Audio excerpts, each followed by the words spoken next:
Samantha is going to try for her first time to actually knock me out using just the sound and the energy projection.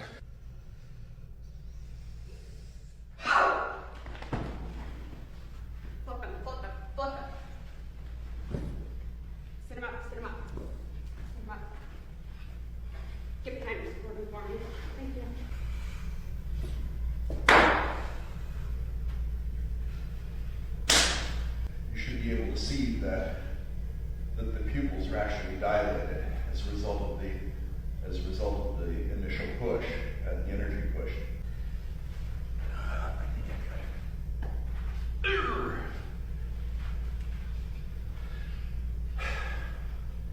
And that's a demonstration of a touchless knockout.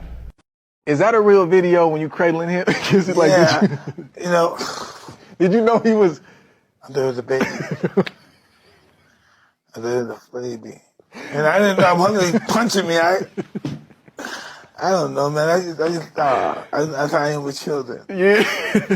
I'm hugging on this guy. You cradling him, kissing him. Yeah, I didn't know if you actually knew him. He's like 26 years old. Yo, yeah. I didn't know if you like playing it up for the camera or if you actually didn't know. No, I did not know. Well, the Oklahoma governor just announced a new program for his public schools called Classroom to Careers, which sounds great, doesn't it? Except here's how it's going to work. If you want to graduate high school in Oklahoma, the only way that you can qualify to graduate is if you, 1, get accepted into a university, 2, if you can't get accepted into a university or can't afford to go to a university, you have to get into a trade school or a technical college. And if you don't want to do that or cannot do that either, compulsory military enlistment. Ask me if there are any exceptions for students with special needs in this program currently. No, there are not. If you're sitting there thinking, what's wrong with you? I don't understand the problem with this. This is just preparing students for their future and make sure that they have a job when they graduate high school. You need to step back and think about some of the implications that a program like this brings along with it. You want your kid to get into a university so they can qualify for graduation? Oh, but you can't afford it? Too bad. There's no FAFSA anymore. There's no Pell Grants anymore. There are no opportunities for your child to be afforded some kind of financial assistance now that the Department of Education is gone. You have a kid that's bright, hardworking, smart, well-deserved of a college education and can't afford it. That's too bad. Their next option is trade school or technical school. You know what? Acceptance into trade school and technical school isn't free either. You can't afford that either. Too bad, so sad. I guess your kid is going to be in the Navy now. All those children that do not have the capacity to do any of those things, what about them? Something about that smells like institutionalization and forced labor to me. What if your kid wants to be an independent artist or musician or go to Hollywood to try and make it in movies or television or be an entrepreneur with a little bit of money they saved up? All of that is off the table unless you're a 1%er. School choice, parental rights, all that's a myth to earn your vote. They lied to you. Hey there, Luigi, what's it like in New York City? I know when you get to prison, you got something planned for Diddy. Yes, you do. You're my little vigilante boo. What's the last thing that made you cry? Pepper spray. What's your favorite book? Rocky 3. Do you like Taylor Swift? Taylor Swift? I love that dude. You know, I actually met him once, you heard, in Brooklyn like a year ago at a beef patty store. What's your dream car? Mario Kart. It's a me. Luigi with the squeegee. Best advice you've ever given someone? Yo, my boy Mike, he's a janitor, but his house is dirty. So I told him he should work from home, you heard? That's sound advice. What's your favorite Pokemon character? LeBron James. What's your favorite fast food restaurant? I'm gonna have to go with McBurgundy's, you heard? That's when you get McDonald's fries, you mix it with a Wendy's burger, but you go eat at Burger King, you heard, because they cleaner. It's like a Bermuda Triangle. Exactly. Now you thinking, we on the same page. I'm finally getting there. How many books can a man read in one day without no eyes? Are you dating? Nah, I'm playing the saxophone, you heard? Of course I'm dating. What's the best part about dating in 2024? Free food, equality. What's the worst part about dating in 2024? I hate when I go out on a date and it goes great, but the next day, my wife found out about it. Hey, when that happens. I have been married for 51 years. Got 2 sons, 42 and 40. Damn deadbeats. I'm still supporting the little boogers. Needed to take a test to see if any of us had a kidney good enough for my brother. Found out something interesting. They ain't my kids. They're somebody else's. Oh, Johnny, man, could have made it. Shit. Yeah.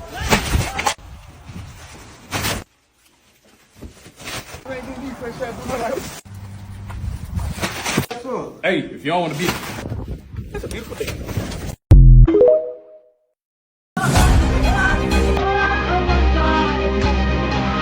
I wanna go home.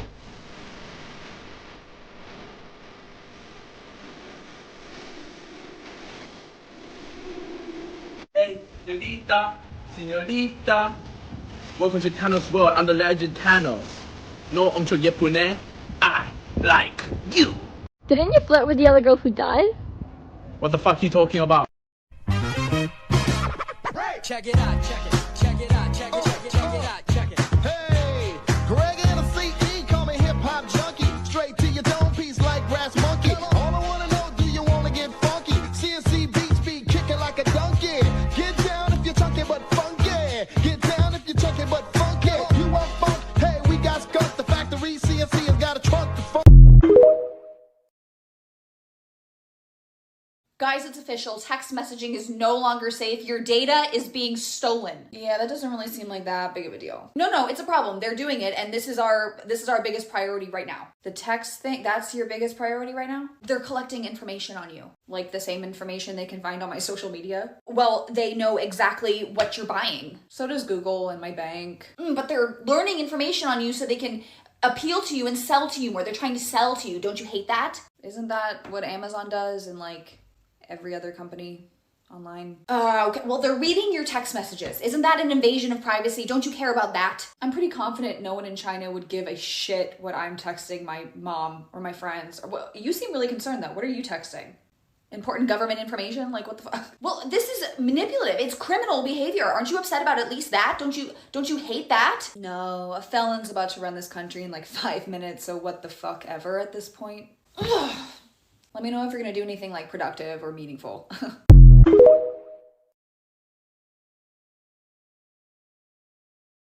Outside of the nation's capital, headed west towards Pittsburgh, there's a place called Centerville, Virginia, which has a road that is called Braddock Road, which has a very unique feature. And that unique feature is a switchback and an otherwise straight running road. You see, as we go west, it's straight. As we go past it, it's straight. But when we hit this particular spot, it has to do a quick switchback. Why is that? That is because we've run into the fall line. What is the fall line? The fall line is a geographical feature which has had a huge effect on the development of the eastern United States. Major cities such as Baltimore, Wilmington, Philadelphia, New York City, and going down south towards Fredericksburg and Richmond, Virginia, were all built along this line.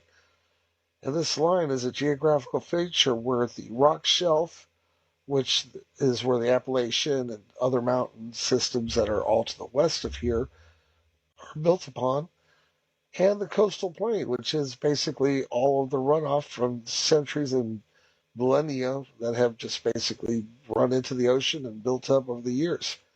So this is relatively flat land going east from here towards Washington and eventually the Atlantic coast.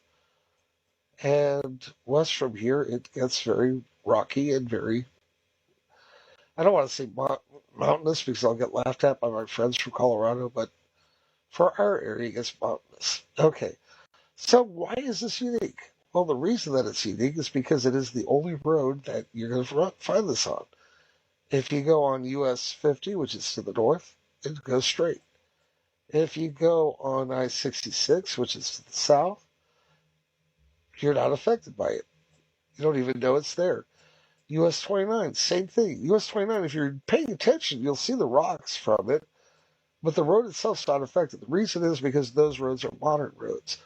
Braddock Road, or what it was known as back in the day as Braddock's Road, or even before then it was known as Washington's Road, is an ancient road. It is part of a network of improved native trails, and this road was one of the roads that helped support the attack on Fort Duquesne by General Edward Braddock. When he failed and was killed, the road was renamed after, it had been known as Washington's Road, kind of colloquially.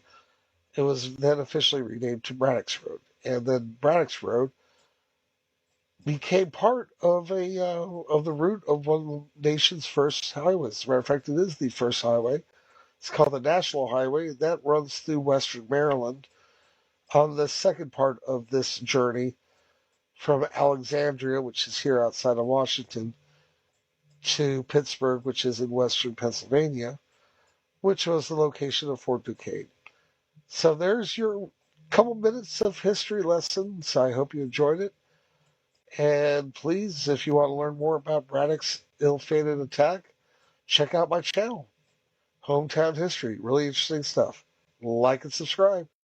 The UK doesn't really do beautiful cities. Beautiful villages, yes, but beautiful cities, no. Most of them are just a collection of modern grey boring buildings due mainly to the generous hospitality of the Germans during the war. This is a beautiful city though. It's called Bath, or if you left school at 9 years old to work down a mine, Bath. The whole city is a UNESCO World Heritage Site, so if you live here, good luck getting planning permission for anything. We're in the horribly deceptive county of Somerset. There's a brewdog for incels and male divorcees, a Penhaligon's which shows there's a lot of money. There are posh students everywhere and over 6 million visitors a year because of the amount of quite boring history both here and in the surrounding countryside. Although we're in southwest England and there's clearly some inbreeding, there's something very important to remember. We are not in the West Country. The West Country is Devon and Cornwall, and that is it. But no one has told the residents here. So when you go into a pub, they start with, "Oh, don't you go worrying about London here." Shut the fuck up. You're about 20 minutes up the road from London. In another 15 years, you're going to be a suburb of London. Bath costs money to visit. There are museums everywhere. The Roman stuff and the Abbey are in the middle, surrounded by old buildings with modern shops in. It's a bit weird. What's the difference between an abbey and a cathedral? Oh, no one cares. Because there is hot water coming out of the ground naturally, the Romans built a spa here. The Romans love two things, fighting and spa days, so a bit like people from Essex. There's now a modern spa which is very popular. I went years ago, but it's mainly loved up younger couples, middle-aged Hindus, and a few people sat in silence looking grumpy. So married couples are welcome then.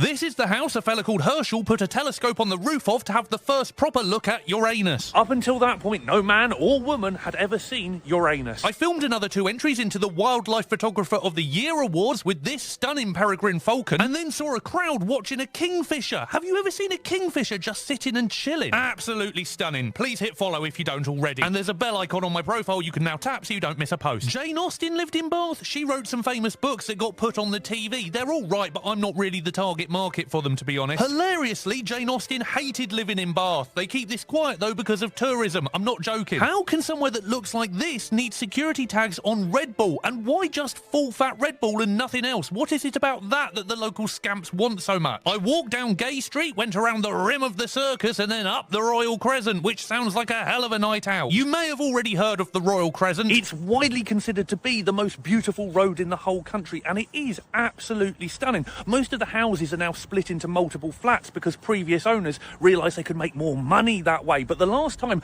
a full townhouse, all 5 stories of one, came onto the market, it was £4.5 million, which I didn't think was that bad until I realised that if you live here, you live in a tourist attraction. How many roads do you know which have a museum and a fucking gift shop? I've touched on Bath before, but as I approach a follower milestone that will make me a proper creator, I want to highlight some places well worth visiting. Probably Probably not as a stag do, but it would make a good romantic getaway for a young couple, two recent divorcees, or an extramarital affair. It is very touristy though. Everything costs and you'll be surrounded by annoying toffs, annoying students, annoying Americans, or West Country purebloods that got carried here by the wind. There is one Weatherspoons, one branch of the LIDL, no branch of Audi, and happily no Iceland.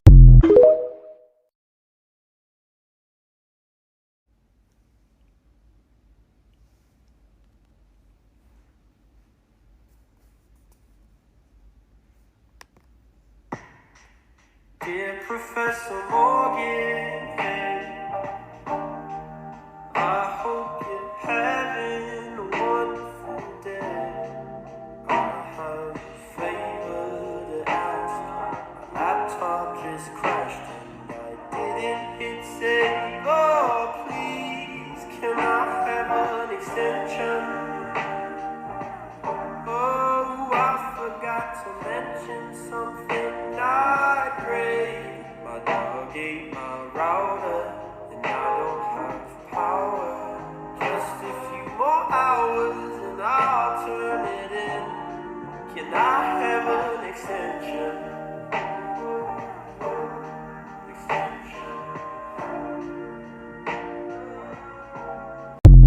Don't you want me like I want you, baby? Don't you need me like I need you now?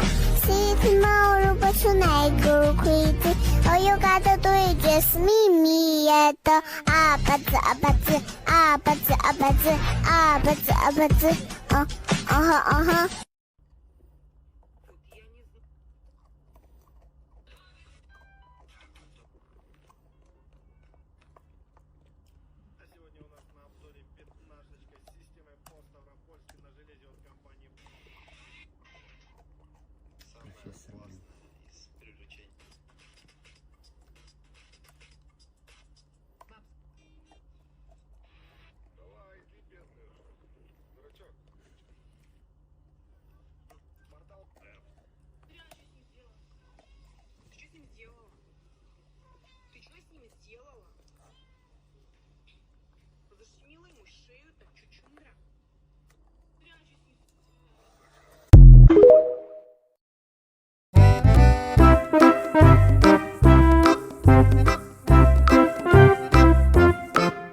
My grandmother made ice cubes out of a Lunchable tray. When you're in the ghetto.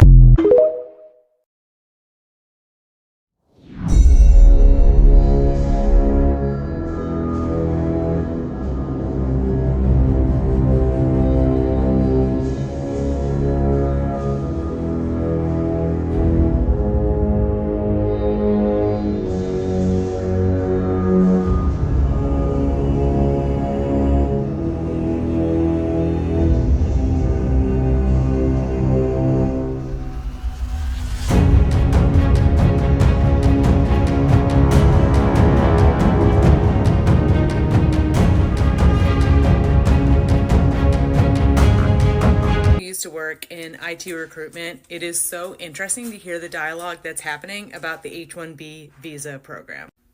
So if you don't work in tech, you've probably not heard of this visa program before. Essentially, it was developed for highly skilled workers to come into the States and take primarily technical engineering jobs. Could be other kind of positions, but in all the ones I recruited, they were always for IT roles. And when I was first being trained as a recruiter and somebody explained this program to me, I was like, is this indentured servitude or are we calling it that? Which is like so wild, because I don't know if you saw Ann Coulter's tweet where she essentially said, yeah, this is a predatory program. It's essentially indentured servitude. Like, she's right, and I agree with her. But this is the typical life cycle that an H-1B candidate often takes. They usually go to college, mostly in India, and they'll get their master's degree in the States. This gives them a student visa where they can work for an employer for 2 to 3 years. So after they graduate, these students usually have two options. One, they can get a job. Really, sir? They can either get a full-time job with a company, but within 2 years, that company has to sponsor their visa. This can usually cost an employer anywhere from $10,000 to $20,000, I think, a year. So unless they find an absolute gem, most companies don't opt to do this. The second is that they can find a vendor management company to sponsor them. And this is where it gets into like super tricky territory. This is typically called a third-party vendor management system. So a technical recruiter like myself would post a job asking for very specific requirements. And I would usually get contacted by a sales representative of this third-party vendor management company saying, I have someone with 7 years of experience in Java and all the full stack qualifications. They would be a corp-to-corp candidate, which means we don't pay the person doing the job, we pay the company that is holding the visa for the candidate. So usually this candidate, once you get them on the phone, because you got to get them on the phone, you got to vet who they are, you got to make sure they can do the job that their resume says they can do. And an H-1B resume is truly wild because they are trained to put every single technology under the sun. They understood ATS matching before anybody else did. But you can't even discuss rate with them directly. You have to discuss rate with their vendor manager. Now, because this is a corp-to-corp situation, they are hired on as contractors for the client. So they can be anywhere from 6 months, 12 months, 18-month, never-ending contract, but they are not a full-time employee with the company. So let's say JP Morgan Chase hires them. Their W-2 will actually say the name of the company that is holding their visa. And one of the biggest requirements to stay on an H-1B visa is continuous employment. So it's also not uncommon to see somebody who works in a different city in the United States every 12 to 18 months. So not only do they have to stay continuously employed, I don't know how long the gap is before they're in danger of being deported, but they have to stay continuously employed. But sometimes that means that they are moving either themselves or their family across the country just to secure a contract position. And the rate difference between what the vendor manager makes per hour and what the consultant makes is insane. For an engineering, a high-skilled engineering role, the bill rate could be anywhere from $100 to $150 an hour. And we pay that to the vendor. But the engineer, the one doing the work, they might get $50 an hour. And can barely negotiate, they can't negotiate for it because the vendor management company is holding their visa process. They are, paying, that difference is helping pay to make sure that they're compliant, making sure that they're hitting certain deadlines. So $50 an hour is not nothing, but it's a huge difference from what that vendor is making. And we haven't even talked about bait and switch vendors. In IT recruitment, you have to make sure that you are vetting these third-party vendor management companies because some of them deal in super shady business practices. They will often have one person, a highly skilled engineer, be the one that does the phone screen, sometimes even does the in-person interview. And then a completely different person shows up for the job. Oftentimes, that person that actually shows up is not nearly as skilled and will find ways to have VPN systems that go back to India where someone else is feeding them the lines of code to do their job. Now, this scheme usually does not last long, but it lasts long enough to get paid enough money where apparently it is worth it. There are entire training courses that we had to take, and sometimes I helped to curate, that warned recruiters how to spot bait and switch candidates. So as we're having this larger, much needed conversation about immigration policies, migrant workforces, who is inherently smarter, who is, we have to pull these people from overseas to take these jobs. I just think it's so fascinating that we are finally kind of talking about this program in a larger level because there are huge problems with this system. It is kind of predatory. It is a great way for someone to work long enough to get their green card and then ultimately become a citizen. I have worked with dozens of engineers that this was their pathway to citizenship, and they were great at their jobs, and they, got their bag, and then when they became either a green card holder or a US citizen, they were able to make substantially more money. But that process in the first few years of being an H-1B holder, you are really just not even you can't even be as autonomous with your career decisions until you get to that point of having a green card.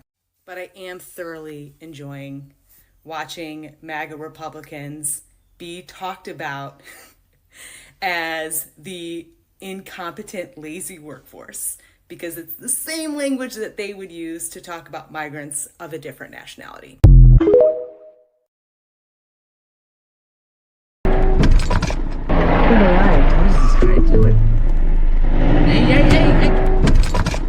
Are you kidding me? He just backed into me. I got a home for you. This is a 3-bedroom, 2.5-bath duplex in Aurora. Well-preserved home on a golf course in a pool and clubhouse community. Hook up your flex minions next to your original white cabinetry. You know what this room is absolutely perfect for? That $9,000 AI Gorilla couch. Chat, what are we putting up here? Pause the video. If you need knee surgery like me, you're going to appreciate the first floor primary bedroom. Dual skivvy sinks and still water. Is work from home still a thing? If so, this loft would make a great office. Upstairs has a massive closet, almost as massive as Ninja's flow keeper. Small closet! And what's it going for? 1.26 million Dogecoin. And no, we're not accepting any Wiz coin or Chill Guy. You know what? No meme coins. Cash only. Chat, do we like it or should we double it and give it to the next person? I'm Margie Morosco with Coldwell Banker, servicing the greater Chicagoland area. And actually, before, I wasn't joking, I'm having knee surgery next week, so wish me luck. Thanks.